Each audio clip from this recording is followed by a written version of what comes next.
I got you now, you son of a... Your current objective is to pursue Alec. Thanks.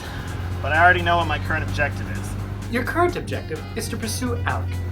Yes, I know. I've been following him for the past 4 miles. Your current objective is to pursue... You know, I already know what my current objective is. Besides, I don't need to hear it from you.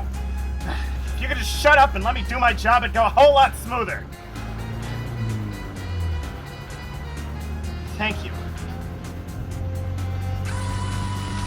What's this? Your job. What are you talking about? This is an Xbox game. I'm doing my job right now. This is your job now. You have been demoted. Damn it.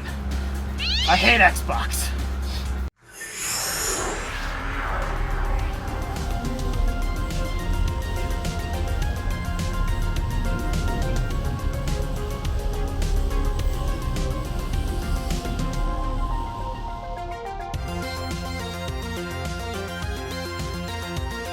Hey guys, and welcome back to the network, where today we'll be playing some SpyHunter 2 for the original Xbox.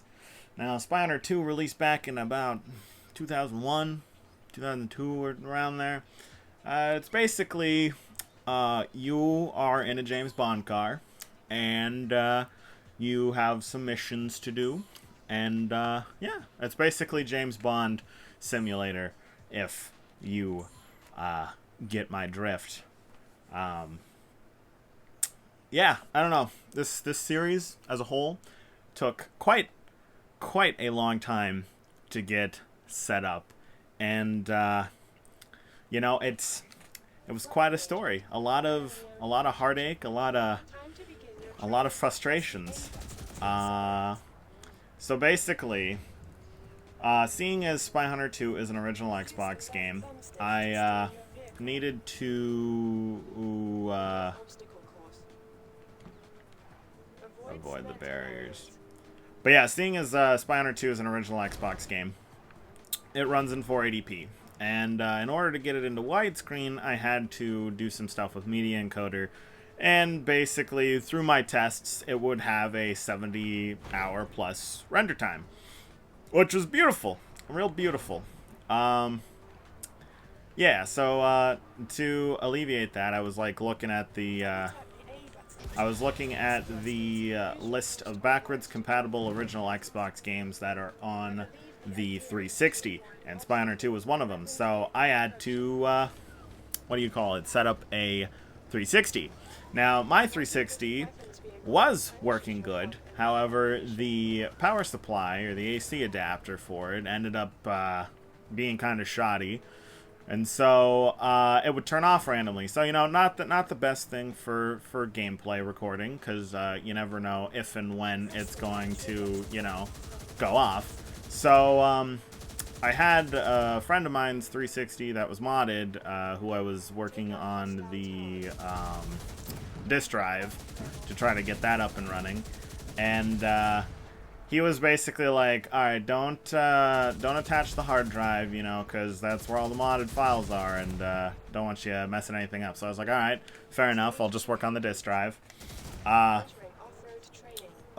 do you call it? How do you turn on off mode? White button, probably. There we go. But what do you call it? So that was kind of off the table for a while. Then David had a 360 that red ringed. And if I ended up fixing it, then I could use that to record. And so I plugged it in and it worked just fine right off the bat. However, the disk drive didn't work. It had the open tray issue or error or whatever. So that was off the table. And then I asked Joseph, or I was telling this to Joseph, and he's like, well, I got a 360 you could use. I'm like, okay, sweet. And so, what do you call it? He brought that over, and then I tested that out, and it wouldn't work because there was no hard drive. So I was sitting here, and I was like, okay, wonderful. We got one 360 that's modded that I don't have permission to use. Another one that has a busted disk drive. Mine has a screwed up AC adapter, and Joseph's doesn't have a hard drive to be able to run original Xbox games. So then I was sitting there, and I was thinking, I was like, huh. It's only the AC adapter that's screwed up on mine. I could just use Joseph's and then bring the 360 down here, and yeah. there you go. Stroke of genius. Just to borrow the freaking AC adapter instead of using the whole system. So that is how we are here playing that now. I am playing it on my 360 with Joseph's AC adapter, and it's all good, all fine and dandy. It was quite a task. Quite a task. This whole adventure took way too long to get the whole thing up and going, but we completed the tutorial, and that's good because the tutorial is just a tutorial. We don't need any of that. That text looks screwed up as all get go. But yeah, we will just ignore that and pretend that there was no problem there. All right, let's see. So we still only have the 50 caliber machine guns and the mine launcher. That's okay. I mean, I prefer the machine guns. There's a couple other weapons that you can get in here, like a missile launcher, but the missiles take too long. Like, they take too much ammo and they take too long to reload, so it's just stick with the machine guns and the mine launchers, because you're really not going to use it all that much. Alright, let's see. Got a rendezvous with the weapons van.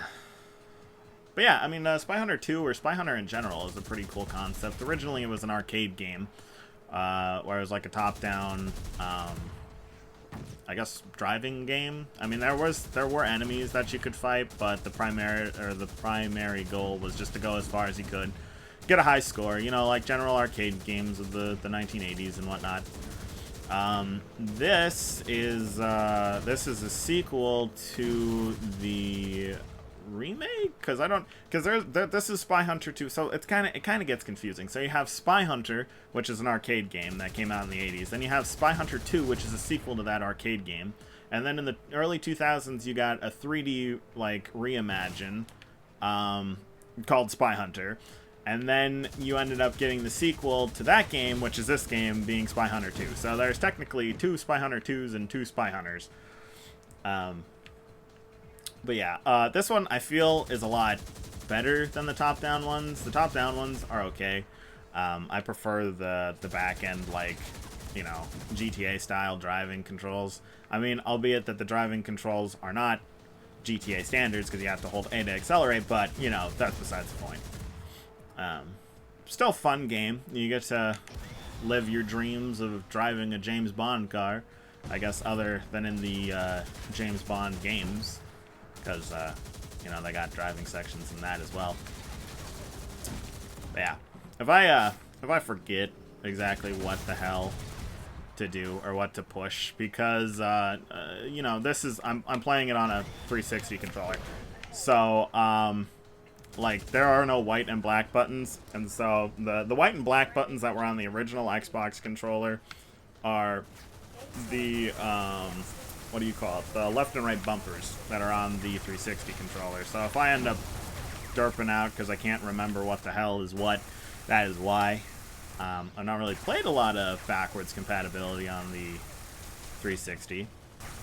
Mainly because I have an original Xbox. It's not the best thing to record off of right now until I get upscaler or some method of getting a higher resolution gameplay out of it than just plugging it straight into the capture card. That is bad. Well, shoot. Oh, geez, we gotta start all the way from the beginning. No checkpoints. That's cute. Yeah, I guess I'll just try to work my way back up to that point and hopefully not screw up again. Alright, so we're back to this, but yeah, basically I haven't played a lot of original Xbox games on the 360, mainly because there are apparently a lot of bugs in the game. So, like, there were 451 of the original Xbox games were made backwards compatible on the 360. And, like, over 70% of that list of games has various glitches. Like, in Vice City, you have random, like, lag spikes. You get random lag spikes in Vice City, and, like, the video files don't play. So, like, the video, like, the little, what you call it, like, 80s style intro just lags like a mother humper. And, what do you call it? SpyHunter 2. Yeah, no, not SpyHunter 2. SpyHunter 2 is one of the few games that doesn't have issues. Outrun 2. Outrun 2 also has various lag issues. Oh shoot, we're going back to the car. Alright. Oh, wow, that was it. I literally had to go over a ramp. But yeah, Outrun 2 also has various issues with like lag. I mean, I was testing it on here and it seemed to run okay, but I mean, you know, there was like a little hitching, but not too much. All right, let's see. Did we unlock anything new? Nope. Still only have the mine launcher and the 50 caliber machine guns. But yeah, I don't know. Original Xbox is a pretty good system, I would say. I would say that it's one of my favorites. I mean, my Xbox came from my aunt, and I only had like 3 or 4 games that with it, and I didn't play it all that much. The first game that I played on the original Xbox was Psychonauts, and that was a pretty enjoyable experience. I liked that. I just wouldn't. Yeah, I wouldn't really play much of the original Xbox because shortly after I got that, I got this 360, and so most of my time was spent playing on this, like Black Ops 1, Black Ops 2, you know, playing zombies. But I recently got back into it, and yeah, it's a pretty cool system.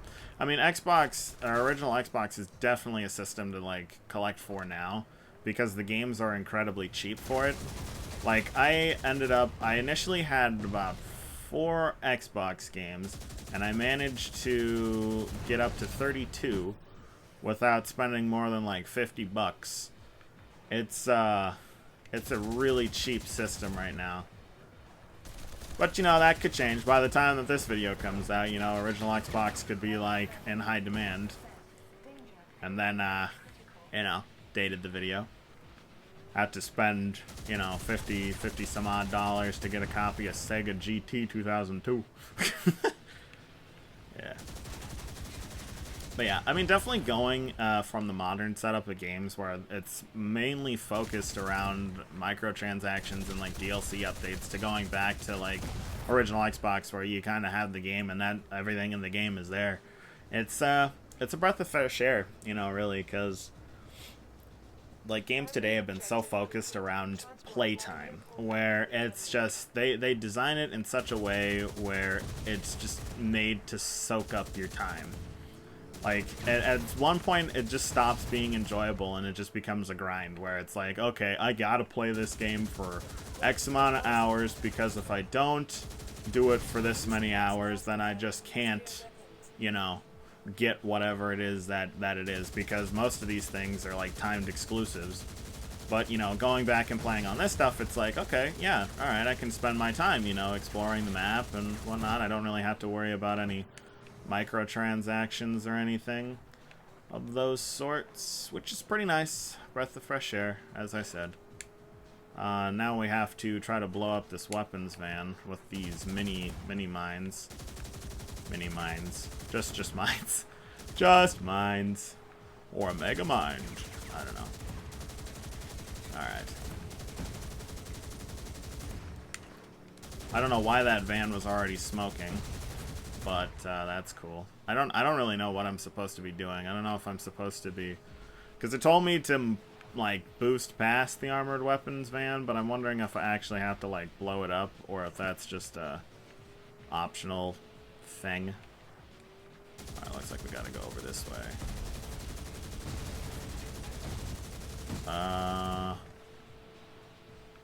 Is that it?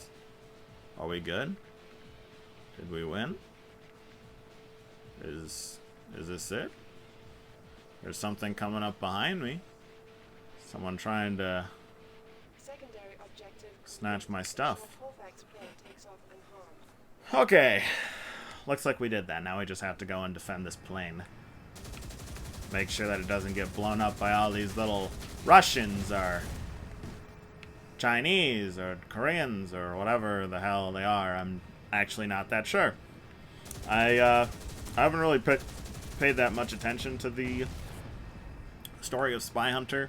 I know that you play as a spy guy named Alec, and you get the supercar, and that's about it. Yeah, because most of the story is in the first SpyHunter. SpyHunter 2 really doesn't have much of a story to it. You just kind of do the missions. I guess it's a continuation, but I'm really not all that sure. I mean, they don't really tell you a whole bunch, but you know, it's whatever. It's whatever. It's whatever. Alright, trouble at the plant. So I think we'll just leave this episode off right here. So thank you guys so much for watching. If you enjoyed, remember to leave a like, comment, and subscribe so that you don't miss the next part of SpyHunter 2 from us here on the network. And we will see you guys in the next video.